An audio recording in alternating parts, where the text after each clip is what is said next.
ఏమనుకుంటారు మగవాళ్ళు, అన్నీ సమకూరుస్తున్నాం కదా, ఇంక వీళ్ళకి ఏమి లోటు చేసామని వీళ్ళు అసలు హ్యాపీగా ఉండరు, అన్నీ చెయ్యరు, చక్కదిద్దరు ఇంట్లో.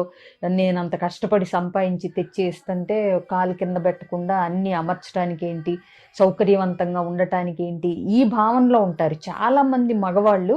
భార్యల్ని బాగా చూసుకోవటం అంటే అది డబ్బు సంపాదించటం, చీరలు నగలు కొనిపెట్టడం, ఆవిడికి సౌకర్యవంతంగా ఉండటం, అది అనుకుంటారు. అది కూడా ఒక పార్ట్.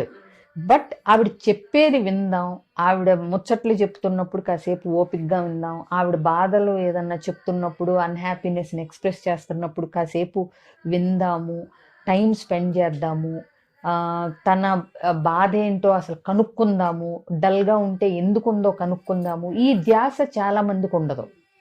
ఎందుకంటే దీనికి చాలా కారణాలు ఉంటాయి. మళ్ళీ చిన్నప్పుడు వాళ్ళ అమ్మ ఎఫిషియెంట్గా అవటము, లేదంటే ఆవిడ వీళ్ళకి కనిపిస్తూ బాధపడకుండా ఉండటం, అన్నీ ఒంటి చేత్తో చక్కబెట్టేసుకురావటం, ఇలాంటివి చూసి కూడా ఏంటంటే మా అమ్మ అలా చేసుకుంది కదా, అలాగే చేసుకుంటారు అందరూ అనే అపోహలో కొంతమంది ఉంటారు. కొంతమంది ఈగోయిస్టిక్గా ఉంటారు.